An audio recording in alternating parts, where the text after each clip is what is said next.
A lot of guys think that to make a woman miss them after a breakup is to stay visible. It's not. You don't miss what never leaves. So if you've gone through a breakup and you're wondering how to make her feel your absence, how to get her thinking about you again, how to shift that dynamic back in your favor, well, this is where you need to pay very close attention. Because what I'm about to break down in this video is not about chasing her. What it is triggering something psychological that makes her come back on her own. You want to hear this?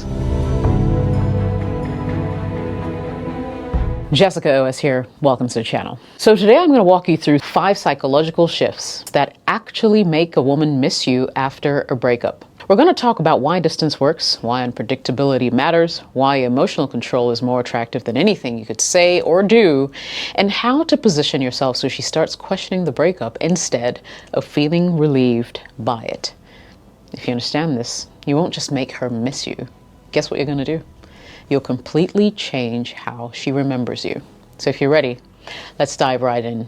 Psychological trick number 1, disappear without announcement. So when a relationship ends, there's an emotional imbalance. One person is usually more invested, more reactive, a little more eager to fix things. And for the purposes of this conversation, I'm going to assume that it is you, the guy, watching me right now, right? So what do? You try to regain control by talking to her, sending long messages, explaining your side of a story, etc.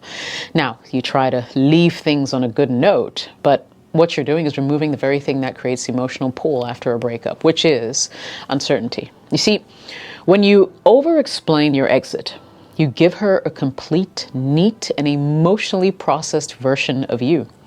There's nothing left for her to figure out, no loose ends or mystery or emotional friction.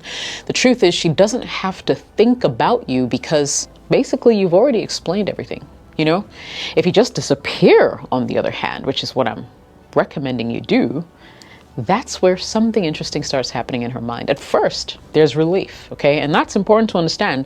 Most breakups come with a sense of emotional release, especially if things were like really tense towards the end. Okay, so initially she'll feel a little lighter, and that's fine, you know, like she made the right decision. But then her brain was expecting resistance from you, right? She expected you to reach out, to try. She expected some level of emotional reaction. That's the pattern she was used to. And when that pattern is broken because you didn't do that, it creates a gap. And now she'll start asking questions she didn't have to ask before. Why hasn't he reached out? Did he move on that fast? Was I wrong about him? And people are far more affected by unanswered questions than answered ones. You're no longer giving her emotional closure. You removed yourself from the conversation she thought she'd still have access to. And now she has to sit with her own thoughts. That's where memory starts to distort in your favor. Because without you there to reinforce the negative aspects of the relationship, her mind will begin to filter things very differently. She'll start remembering and thinking about the good moments, the connection, the familiarity, the emotional comfort you provided. And because you're not interrupting that process with needy behavior, reaching out and things like that, those thoughts now have space to grow. Disappearing without announcement doesn't mean ghosting in a childish or reactive way. It means having enough self-control not to chase clarity that doesn't benefit you. And if you feel the urge to reach out, well, it's because you're uncomfortable sitting in the loss of control. And that urge, remember, is not about you, it is about her. And if you act on it, you're not rebuilding attraction, you're relieving your own anxiety at the cost of your position. Listen, the man who wins in a situation like this is the one who can tolerate silence. Because silence, when used correctly, is not passive, it's pressure. Now, does it guarantee that she'll come back? No. And if that's the mindset you have, you're approaching it wrong. It's about shifting the dynamic in your favor and not necessarily controlling the outcome. Control the narrative without talking. So after a breakup, the relationship doesn't end in her mind the way it ended in reality. It gets rewritten. Right? She builds her own story, a story that explains why it ended, why it had to end, why she's better off without you, etc. You know, and that story is what allows her to move on without kind of second guessing herself. Okay. If the story is clean and convincing, she'll move forward very easily. If the story becomes shaky, incomplete, or inconsistent, then she starts to revisit it. So here's some insight for you. If you don't argue or chase or try to correct her perception, the story won't get reinforced. It sits there, unchallenged, but also unsupported. Over time, real-world evidence starts to compete with it. This is where behavior becomes more powerful than words. Hear me. Because instead of telling her who you are, you show her something different. So let's say her narrative about you was, he's too needy and emotionally independent. After the breakup, you start chasing, over texting, trying to explain yourself, the usual. Basically what you're doing is confirming that narrative instantly. Case closed. But if your behavior contradicts it, if you're calm, composed, not reactive, you're not chasing, not trying to pull her back, her story has a problem because it no longer matches what she's observing.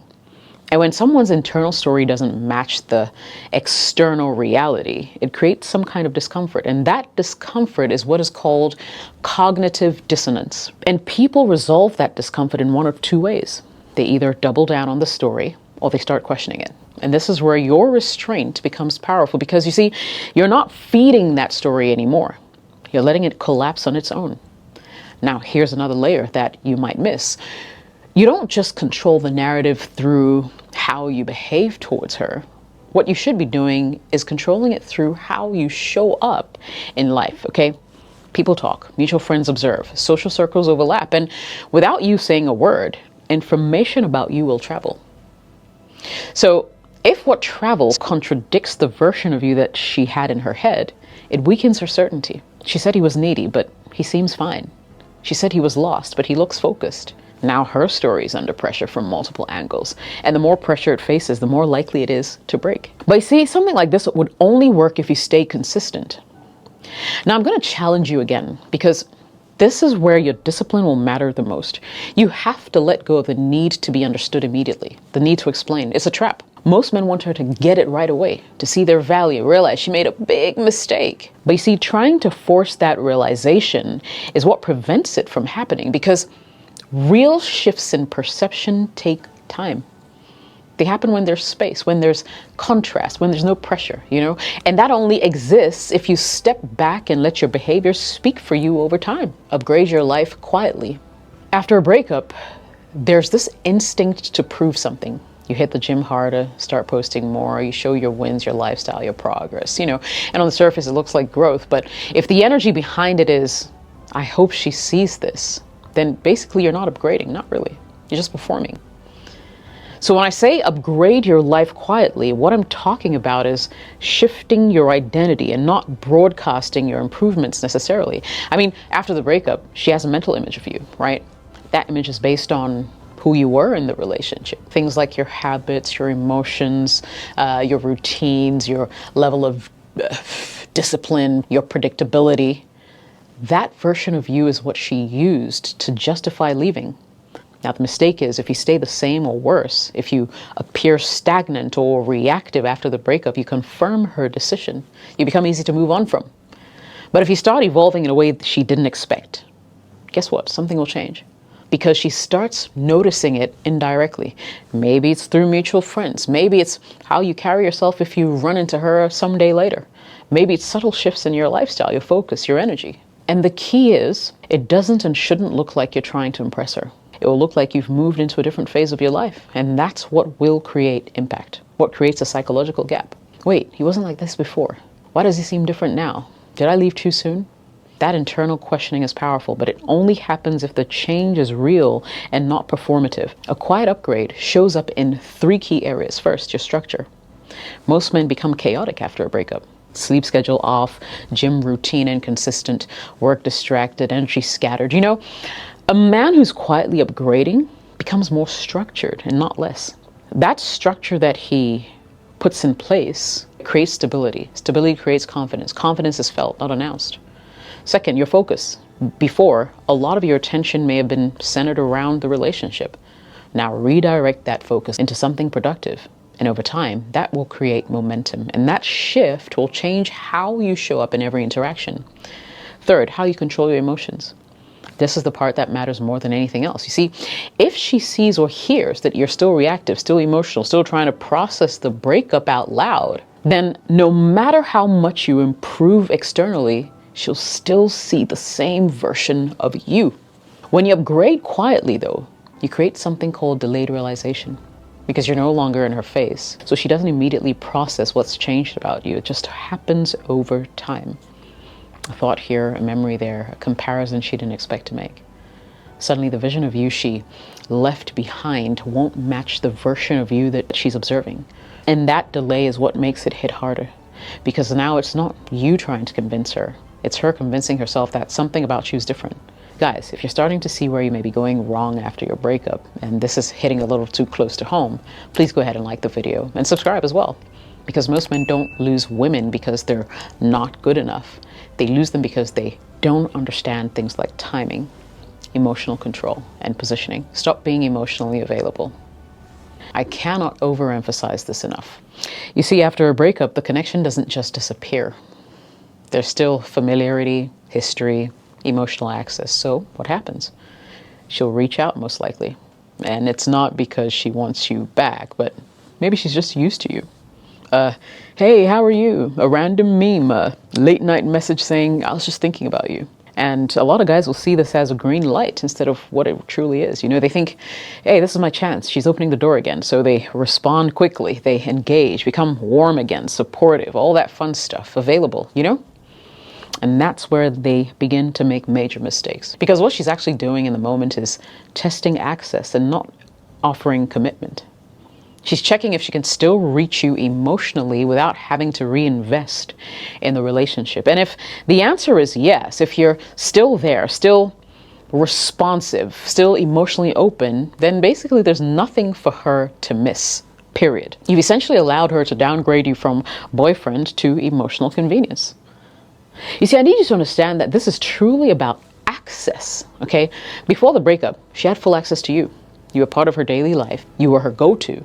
After the breakup, though, that access should change simply because the relationship that justified that level of access no longer exists. So no, don't try to maintain the same level of emotional presence without the same level of commitment from her. That'll be a mistake. That imbalance will destroy attraction. Women don't miss men who are always on demand. We miss men who had value in our lives. That's now gone. If you're still accessible anytime she wants, then from her perspective, you're not really gone. You're just repositioned. And as long as you remain in that position, she has no urgency to reconsider anything. So I want to challenge you, because you might be thinking, but what if I pull back and she just disappears completely? Well, good.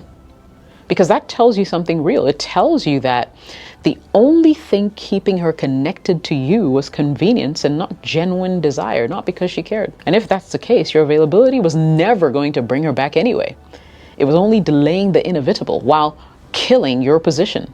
On the other hand, if there's still emotional investment on her side, your absence will expose it. She'll feel it. She'll notice that you're no longer the same, that she can't access you the way that she used to. And that disruption will create curiosity, sometimes even anxiety. That's the shift that you're looking for, guys. But it will only happen if you're disciplined enough to hold your position. And finally, psychological trick number 5. Move on. For real. So you can't fake moving on. You can delay your replies, you can post less, you can act calm. But if underneath all of that, your focus is still on her, your energy will give you away. So when I say move on for real, I'm not talking about pretending you don't care. What I'm saying is breaking the emotional dependency that keeps you tied to her outcome. You see, because as long as your mindset is, I hope this makes her come back, everything you do is still orbiting around her.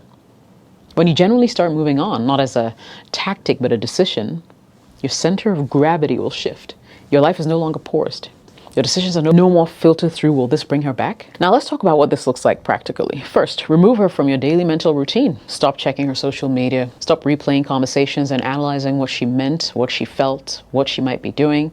Because every time you're doing that, you're reinforcing the attachment. And you're basically keeping her active in your mind. 2, I want you to reallocate your energy, not into distractions, but direction. Things like your work, your health, your environment, your social life, your growth. And it's not a way to get over her, but a way to rebuild yourself. You see, because the man who's focused on building doesn't have time to sit in emotional loops. 3, open yourself to new experiences. Moving on means expanding your life, new conversations, environments, challenges, perspectives. The more your world expands, the less central she becomes. You have to be okay with the possibility that she'll never come back. So this is what you don't get to hear a lot. You can't make someone miss you by holding on tighter. You make them miss you by becoming someone they can no longer access the same way. And if you do this right, you don't just increase the chances of her coming back. What you do is you basically put yourself in a position where if she does come back, it will be on your terms. And that's ultimately what you want. Jessica OS here. I hope you got value from this video. If you did, smash the like button, share this with another brother who needs to see this, and subscribe to the channel for more no-nonsense relationship advice. Catch you in the next video. Cheers.